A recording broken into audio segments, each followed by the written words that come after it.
In this video, I'm buying an 8th gen Civic Si, one of my favorite cars ever. Now, quick disclaimer before we get started, as you can see already, this video is very long. So in this video, I'm doing a lot of talking, a lot of analysis, breakdown, and sort of behind the scenes logic and rationalization as to why I'm buying this vehicle. It's maybe not the most lively, entertaining, exciting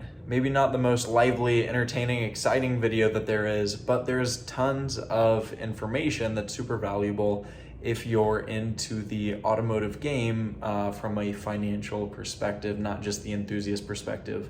So fair warning, this video is very long, but skip to the end to see more of the car, and then of course subscribe to the channel if you want to stay up to date with the build and with the more entertaining videos in the series. So I just got a call from my friend that said, title's in for the Civ. I am so stoked, like so unimaginably excited for this. I've been wanting to lock down this deal for, I think, 3 weeks now. Let me get on the computer and pull up the ad because I think it's been listed for 3 weeks and I inquired within, I think, the first couple days, if not the first day. He actually had it at a lower price and then up the price. It was $2,800, now it's $34. Anyway, I was like, do you have the title? I got cash. I really want this thing. And then he didn't. He paid it off, paid off the loan. And so it's been waiting on the title and it hasn't come in, and now it's finally in. So I get to go buy like the best car ever. I love these things. 8th gen SIs are the best. I've had a couple. I had a blue one, a blue coupe as well. I'll throw up some pictures and I'm sure I'll talk about it more as like this whole series progresses and stuff. But basically we called it Blueberry because there was I guess this is like a blueberry candle. It's blueberry cobbler that's burning right now. But there was a candle that Yankee used to make called Berrylicious. And if any of you have a plug for the Berrylicious candle or the Berrylicious car jar, nostalgia. They discontinued it. Anyway, I had the blueberry Civ. It was a blast. It was amazing. I think I got it for $5,500. Ended up selling it for $8,000 years and years ago when I was like getting into the game. It had a Thule or Thule roof rack. Maybe it was Yakima. I think it was Thule though. I've had a couple different roof racks. Had that on there. I had an R6S at the time and it was blue as well. So I got the super cool picture, and especially like from just getting into cars and bikes, like the R6 was so fast and so slick looking and so cool. And the Civ was just a rocket ship as well with 200 horsepower at the time. I've had faster stuff since, like this guy, AMG and GTRs and stuff, but I still love, like my heart is still with the 8th gen SI. They're a blast. The red line's so high. They're so cheap. They make great dailies. They're reliable. They're bulletproof because they're Hondas. And this one is stock. So not saying it's not been abused, but I don't believe it's had like a Flash Pro 8800 RPM red line, just banging gears on every shift. I'll get a read on the owner when I end up buying it to see if it was like his daily and he just wanted something sporty or if he like absolutely ragged it out. But regardless, I'm gonna get back on the computer, pull up the original ad, wrap up some of the work that I need to do. And right now it is 11. I'll be heading out to arrive at 3. So that'll put me at leaving in about an hour to an hour and a half. Get to change into something a little more casual. Because this is just weird to show up in a buy looking like this, but this is the office vibe, the work from home morning vibe. I wasn't expecting to go buy this truck today, or this truck. I've been buying so many trucks. I wasn't expecting to go buy this car today, but the deal came up and I'm not letting it slide. So I'll show you the original ad really quick and then change and get ready and we'll jet out as always. So here it is, 2007 Honda Civic, posted 20 days ago. So it's been about 3 weeks that I've been wanting this thing. And he updated the ad and upped the price at least 16 days ago.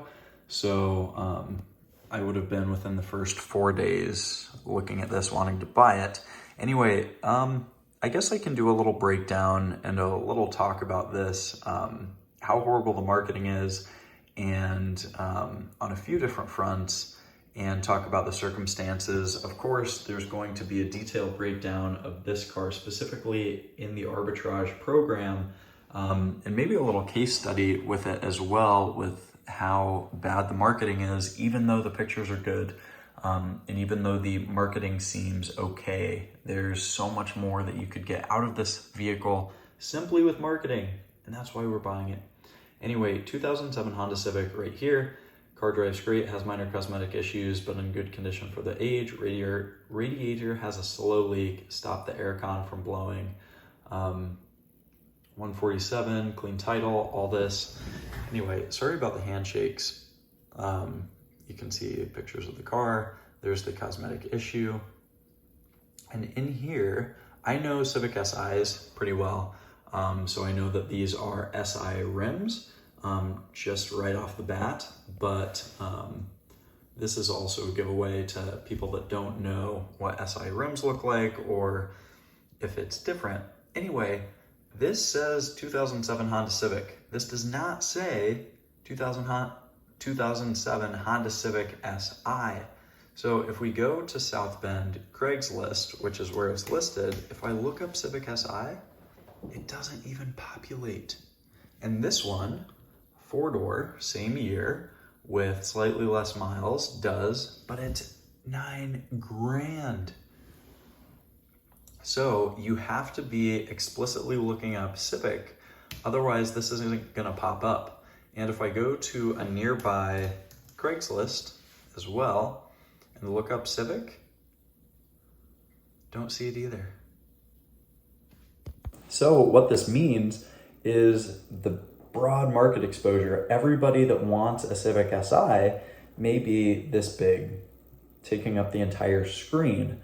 But when it comes to where this is listed, it shrinks. Instead of being Facebook Marketplace, Cars.com, and all of the regional Craigslists, like Grand Rapids, Michigan is close, Fort Wayne is close, maybe another one would be close, and you could even do Chicago, being up in South Bend, like people would be willing to drive. Yeah, there would be a small cost associated with listing in those places, but you'd get buyers from all of those regions. And then who uses Craigslist anymore? Side note, Craigslist is where I've been finding a lot of deals lately.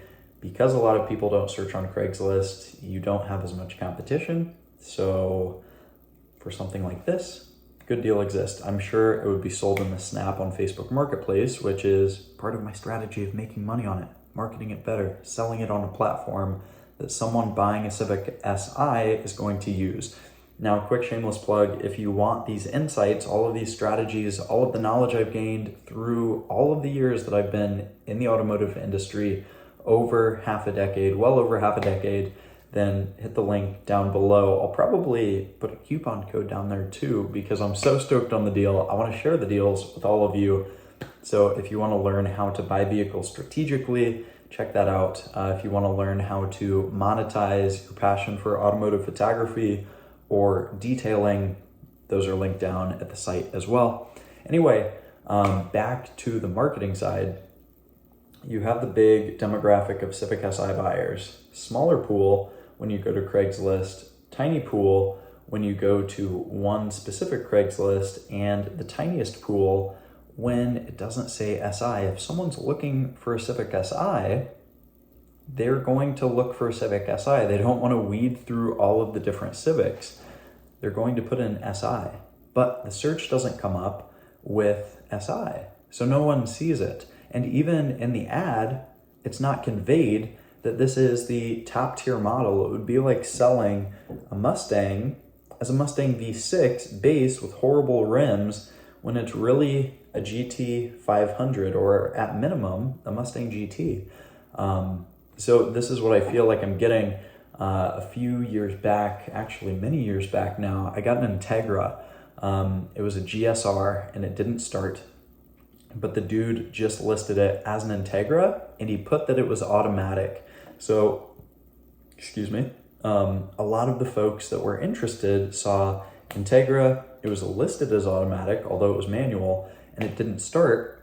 And when I got there, turns out it was an Integra GSR B18C1 manual.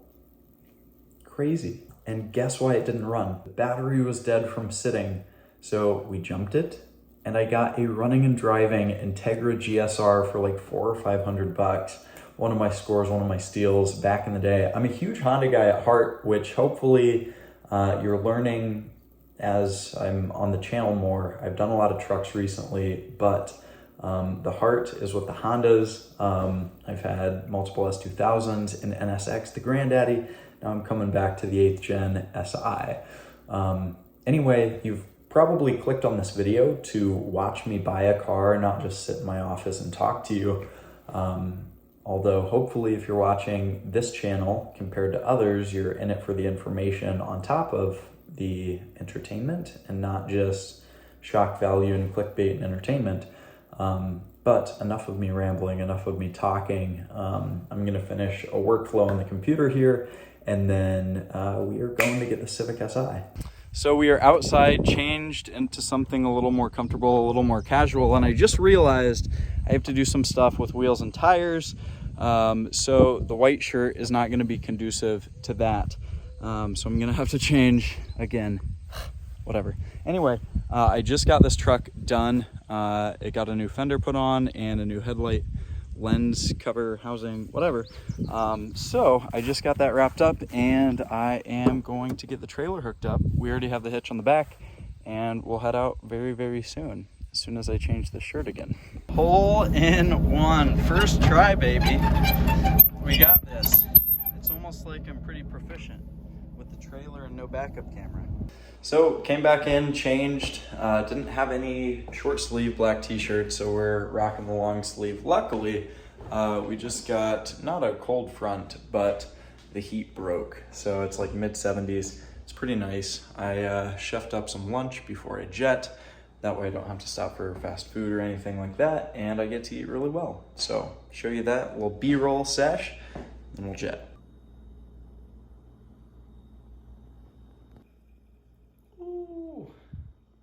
All right, ready to head out. We have this little device for teeth whitening, needs a new battery. Got cash in the Louis V box. Got the iPad with a big list of grocery stuff that I need to grab on the way. Got the wallet, truck keys, and pods. I had to take one out because I was listening to a podcast at 2X. So got those, got the Voss filled up, tap water, flex, right? Anyway, ready to go. Going. Ready for some B-roll? Better be.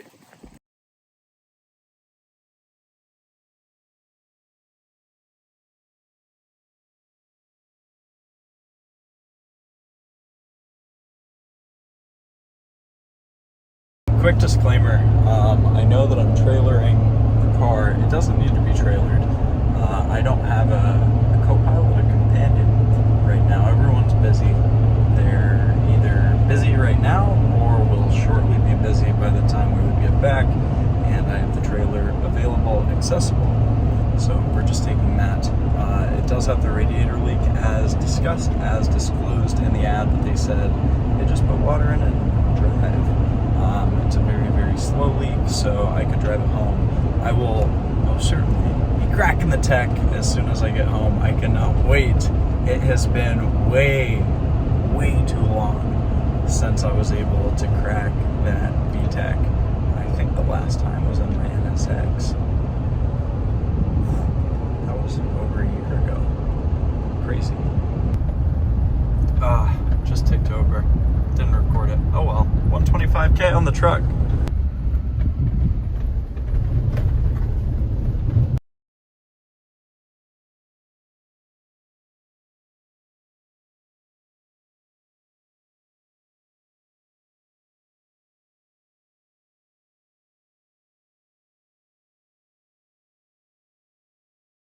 This is pretty sweet. If you've never ventured to this region of the US.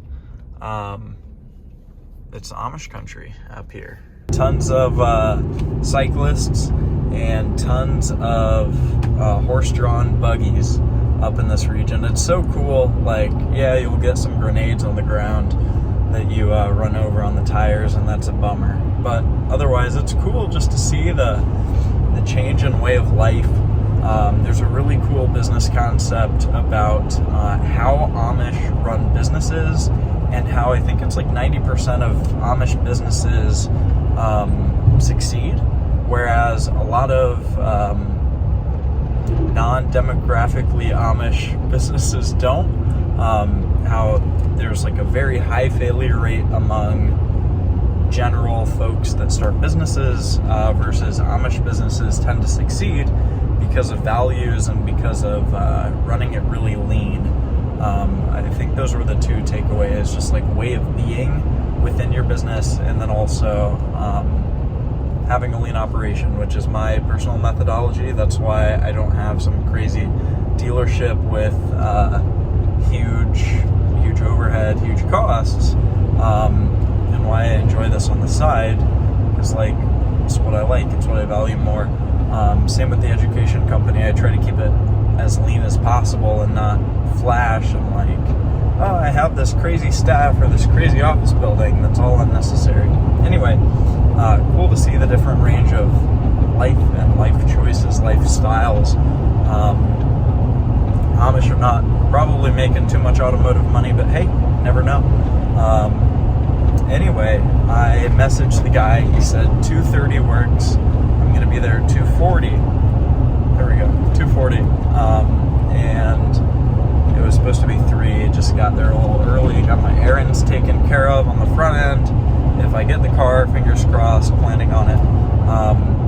I'll get errands run on the back end as well. Gotta pick up groceries and whatnot, but it's gorgeous out here.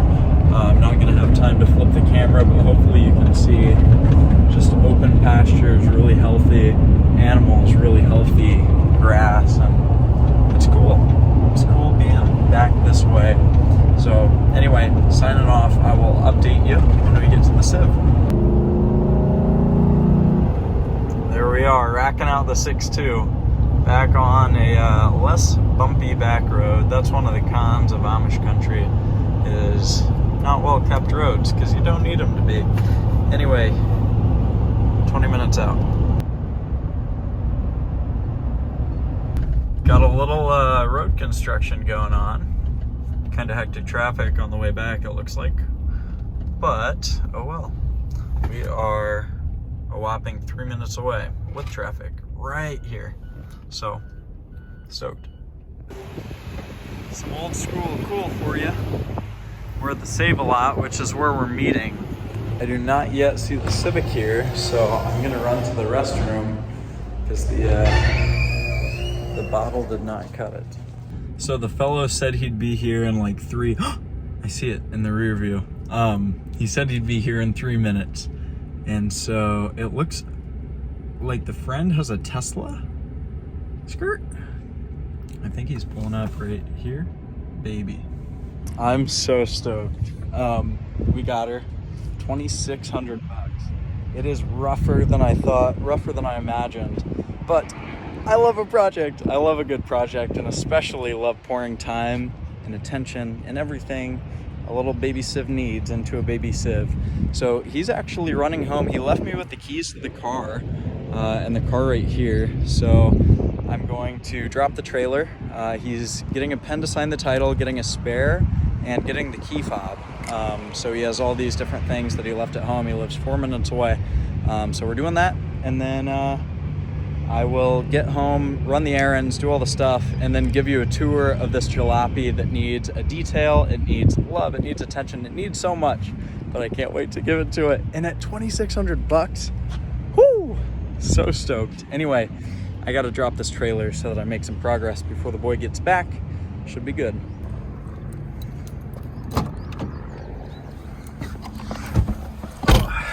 Give her a little start.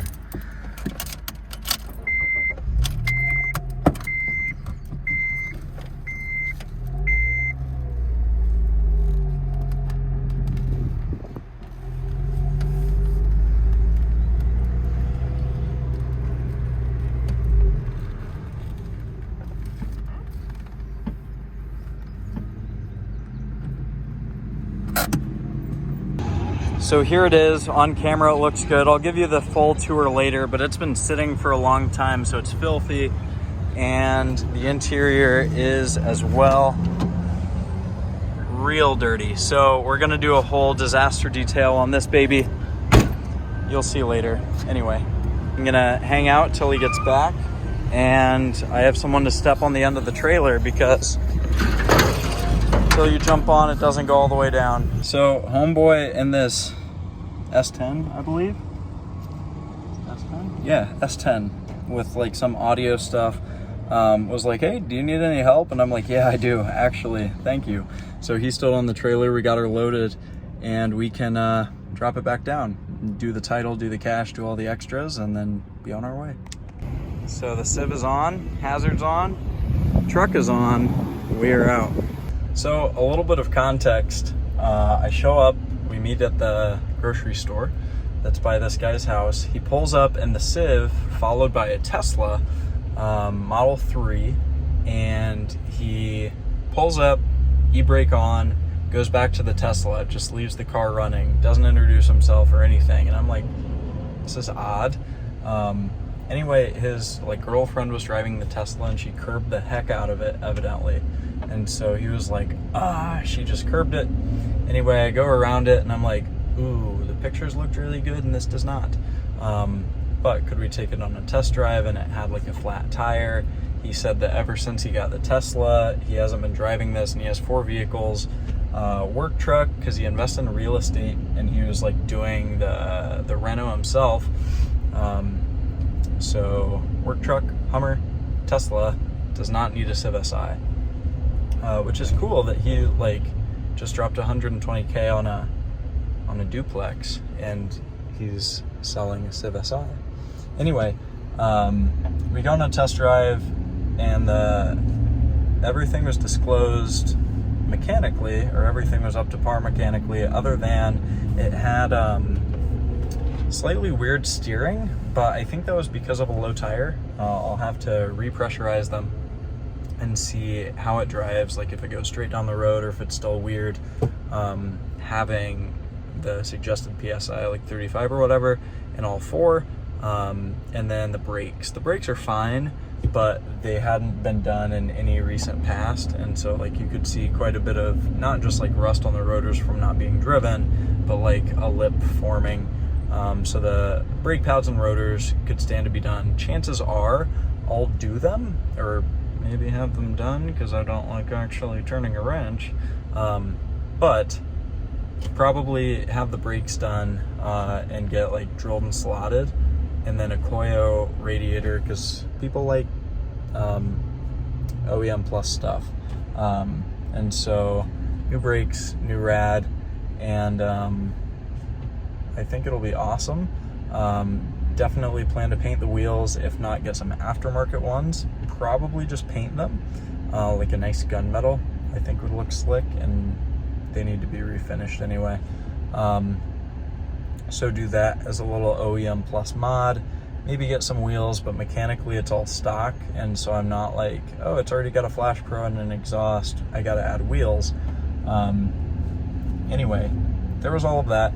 And then all the cosmetic stuff, like the spoiler is fine, the roof is fine, the hood is fine, which is shocking for an 8th gen.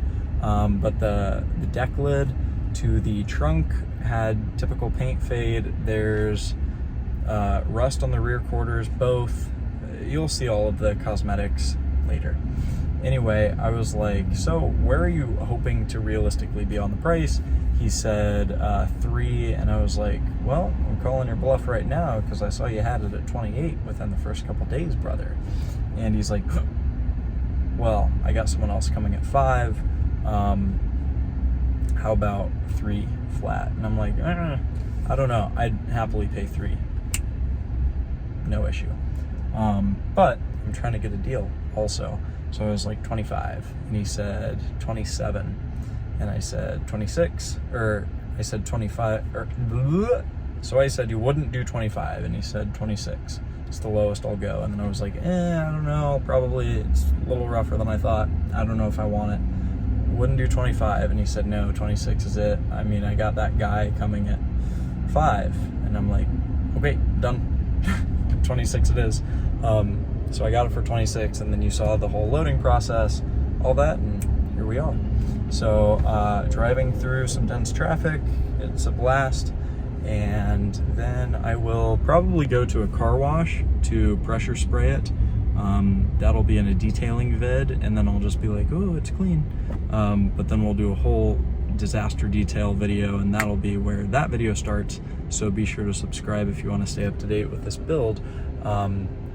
Handle the cosmetics first, because that's the easiest and most natural for me personally, and then from there tackle all of the cosmetics. So I'm stoked, like unbelievably stoked. You saw how excited I was at the beginning of this video, and you didn't even see the excitement when I got off the call saying that he had finally gotten the title in, because I wanted it since it's been up, and then I knew it would be accruing some level of interest in the whole time that it was posted. And so like the fact that he was like, yo, just got the title today, so happy, so happy. And I can't believe I got it. It's gonna be the new daily on the channel. Love this beast. Can't wait to restore it. And it's gonna be highly profitable, highly lucrative as well. I'll be able to put many a mile on it. Do the brakes, do the radiator, do maybe an alignment. We'll see if it needs it. Hopefully have like $3 grand in it, and I think it'll easily be a $6,000 car when that's all said and done. Anyway, I am starting to speed up, and the video is very bumpy. Sorry about if you're getting nauseous. So I'm gonna put the camera down. See you later.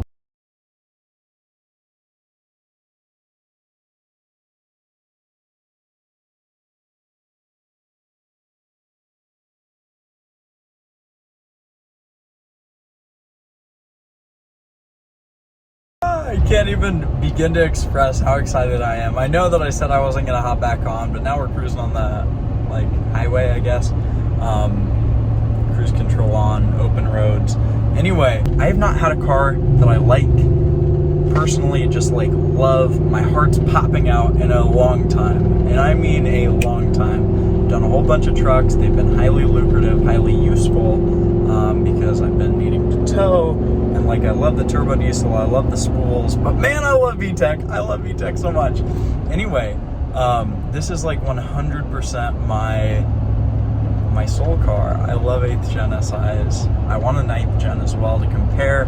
There's a chance there's a white one, a white sedan that I get as well. I'm working out a deal on that. Anyway, I came on here to say that I'm like thinking about all of the different mods that I get to do at a certain level. It's like, I don't want to be responsible for having to do things up to Ferrari level. Like, I don't want to do body work on a Ferrari. I don't want to have the responsibility of detailing and paint correcting a Ferrari for fear that something goes wrong. In the same way, or in the opposite way, I can't wait to work on this car, because like, yes, I get to do it really, really well, but it's not the end of the world. And what really prompted this was, I don't know if you're able to see, let me flip the camera around. You can kind of see the front bumper flapping in the wind, because it's not hooked in, the clips are broken. And Parker's car had this. I've had a couple other vehicles with like the quick release front bumper tabs, and that's gonna fix it, and fix it right, and fix it so easily. But that's not something a lot of different vehicles can pull off. But a Civ like this sure can. And it just brings me back to my roots, like where it all started as an enthusiast more than as an automotive entrepreneur, because I got into the game for my love of cars. I really wanted a Porsche 944 Turbo, like more than anything in my life. And so I worked really hard at Dairy Queen, working my minimum wage fast food job to try to save up money. I got my first car from my coworker there. If you know the story, you know the story. But basically, I got a coworker's car for $800 and sold it for $1,400, and that's what like catalyzed the arbitrage thing. I didn't realize that was possible until I did it, starting with $800. And then I bought what I wanted, not what made financial sense. And as I've become more fond of money, I guess, I've played the financial move more than the let my heart sing move. But this is like the perfect duo. It's the financial power play and the heartstrings are just singing. So it's good. Even if I didn't make a cent on this thing, I would still do it for the passion. Just like, I'm so stoked. Anyway, hopefully I get to bring on more fun stuff onto the channel. I'm not like some big YouTuber yet, or at all, where I'm like relying on ad rev and sponsors to fund these builds.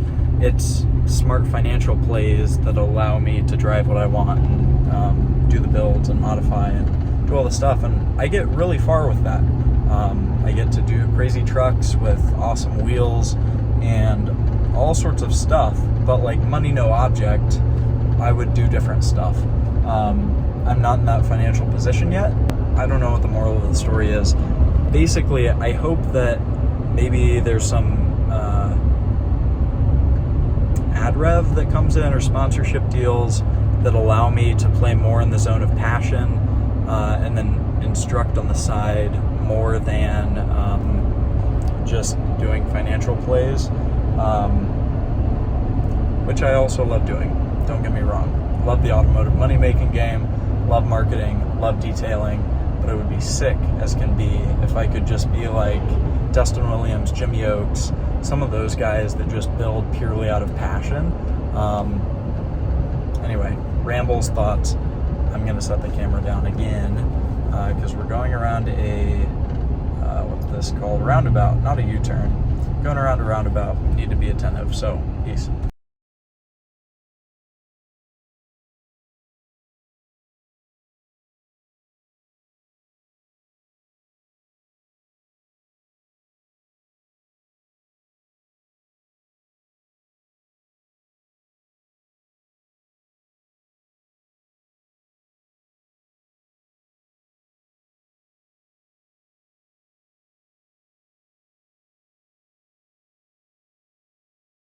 Home stretch, raging the country roads. This thing needs a wash desperately, as you can see by all the crap on the windshield.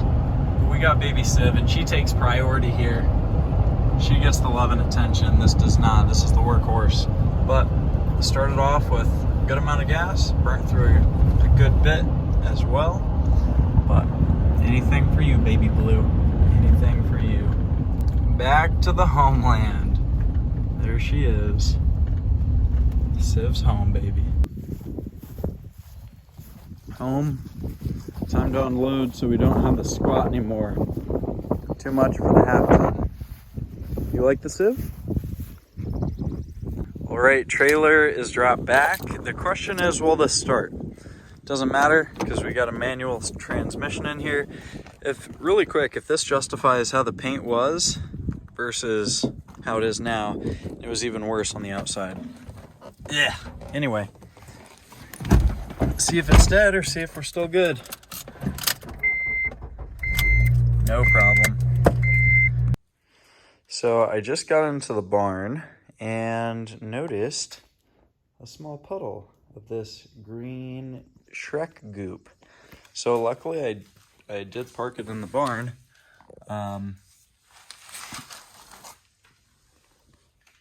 We can see, looks like something's rotten. Well, good thing we knew we needed a radiator.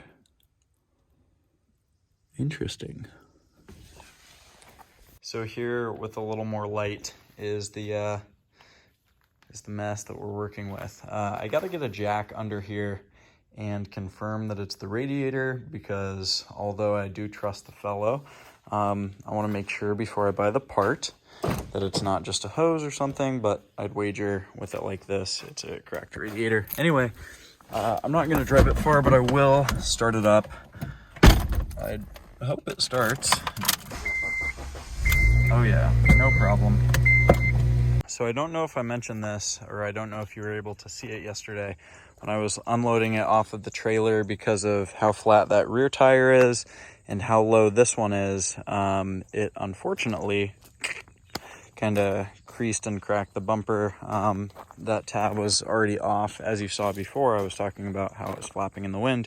So that had fallen off.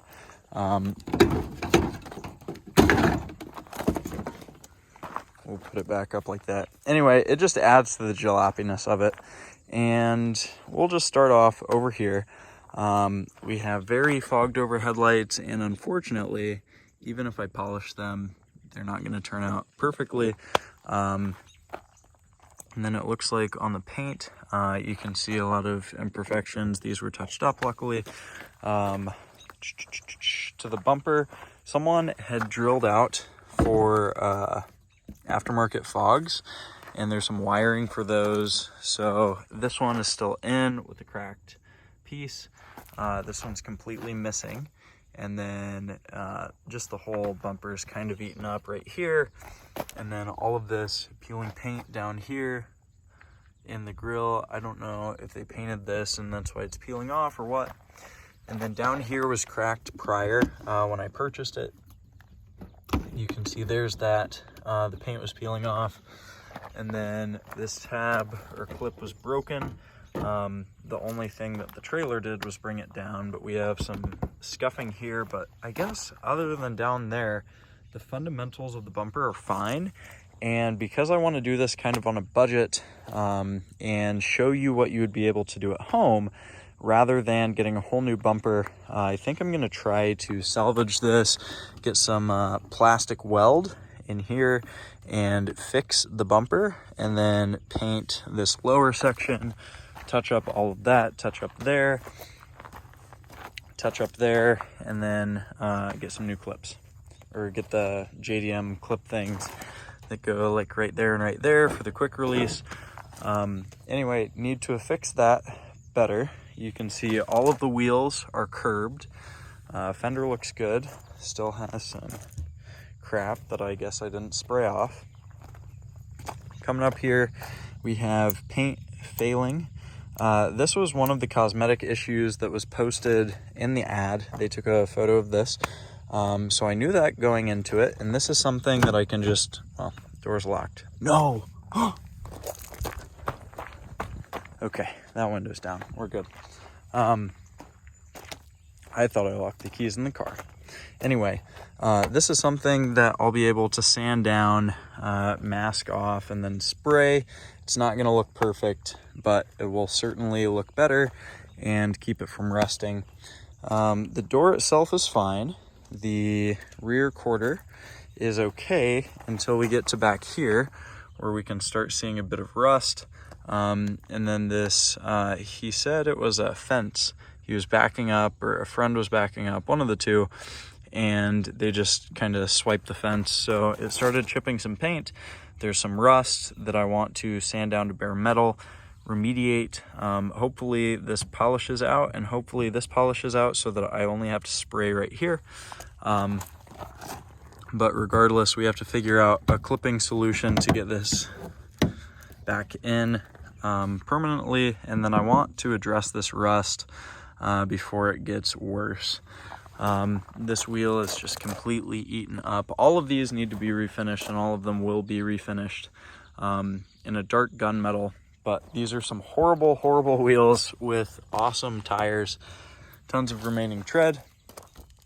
Moving back here, I think the bottom of the trunk is good. The rear bumper generally is in good shape. Moving up here, we have clear coat failure, which is very, very, very common on these 8th gens. And I'm kind of shocked that it's only right there. So it's not on the roof, it's not on the hood, which is good. And it's not even on the wing. So I should be able to just sand this, maybe take the wing off, or at minimum mask, and then spray this so that we have this Fiji blue. I'm assuming that's what the paint coat is. And then we're just starting to see a tiny bit of clear coat failure right here, which is a big bummer. A couple little chips of rust starting.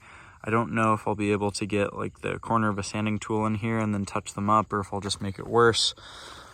Moving back here to the bumper, it's okay.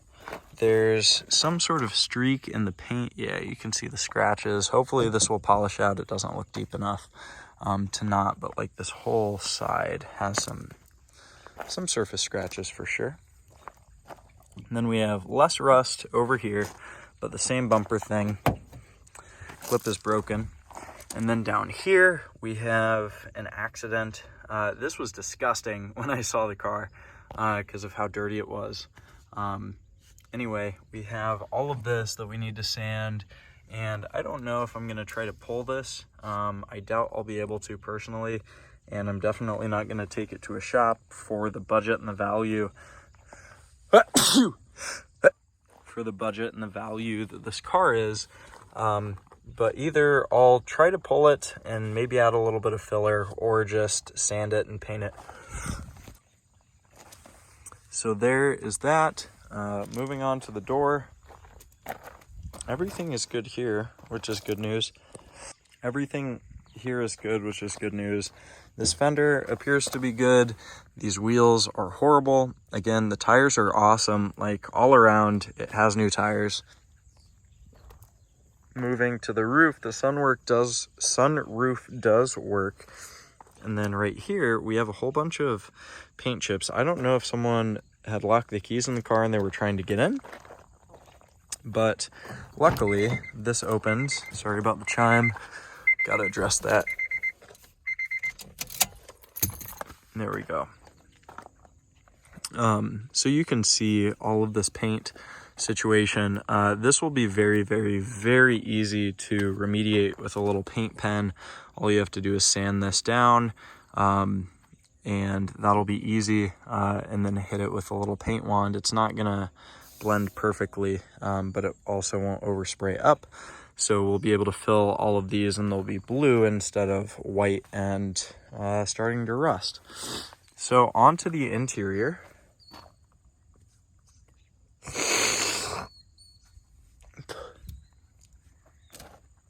So I guess onto the interior, I'll grab these so that we don't lock the keys in the car. I think that's unlocked.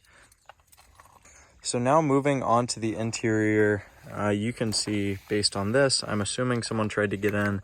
This rain guard isn't the best, but kept it dry during the wash yesterday, so it's adequate. But it's filthy in here, like, ugh, gross. The dude didn't care to clean it, obviously, which is totally fine because we get to do an awesome detailing video as a result. But when I pulled up, I was like kind of disgusted. But my mind at this point is so trained to see past what is easily remediated.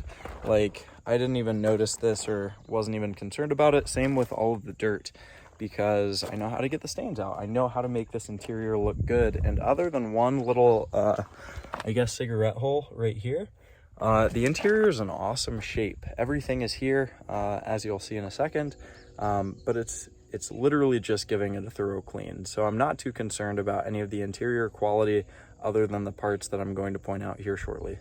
So back to it. This was like probably a good version of what the paint looked like. And then down here was like what the whole exterior of the car looked like. It was horrible. So back seats, fine, standard, a little dirty, whatever. Cigarette hole, stains, easy to fix and remediate. This is the only actual bummer, I would say, the steering wheel coming apart, but that's what those Honda steering wheel covers are for. And then he changed out the ignition cylinder right here and didn't want to put the plastics back on because it was too hot, and he was working outside. So he said, here they are. So we just have to put all of that stuff back on. The screen display is kind of scratched up, but it doesn't matter. Everything else works fine here. This is kind of gross. Sunroof works. And it's just dirty, like,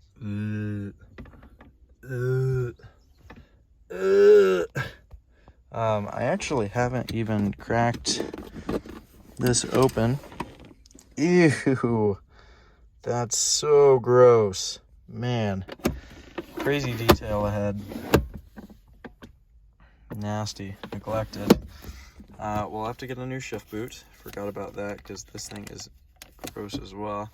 But otherwise, I think it's good. I think that really concludes the tour of the interior, original books and whatnot. In here, more stains. It's just filthy. Good old black ice. So now for the moment of truth, why we bought the car, and you can also see the wires. It's an SI. It's a frickin' K20Z3, baby. So,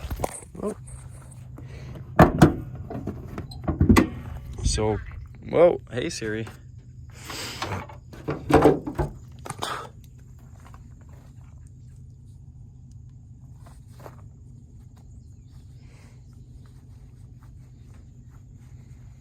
So we got the engine in here, as it is, and everything appears to be good. From what I could tell, it drove fine.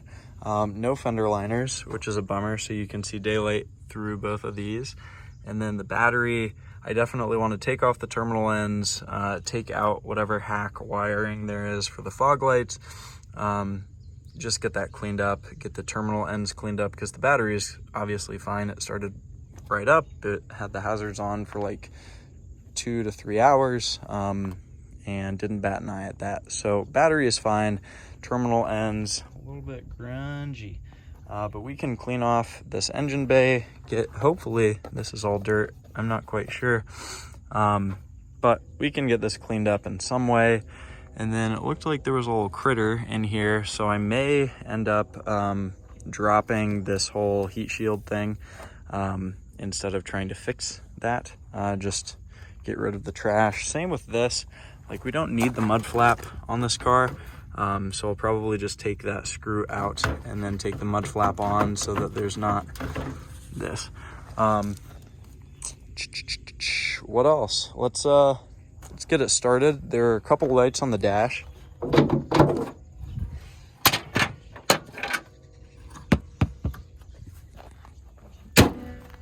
So let's get it started. There are, in fact, a couple lights on the dash. Just two, airbag and DRL, which is not a big deal. You heard it start just a second ago. Make sure it's a neutral, but we have the airbag. Oh, yep, airbag light. Cruise can come off, door shut can come off, brake light comes off. Wait, what?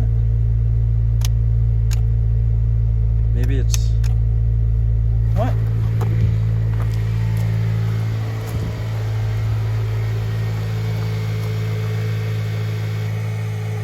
Now I'm really confused. What? It had the daytime running light on. That's so odd. Okay, well, there's that. I'm going to drive the car up to here where the air compressor is and get air in all of the tires. So I guess you have to put it in drive in order to get the DRL to indicate or come on. So because it has this leak, I'm just gonna park the car in the grass, but I'll show you and make a note to myself. But I'll show you and make a note to myself.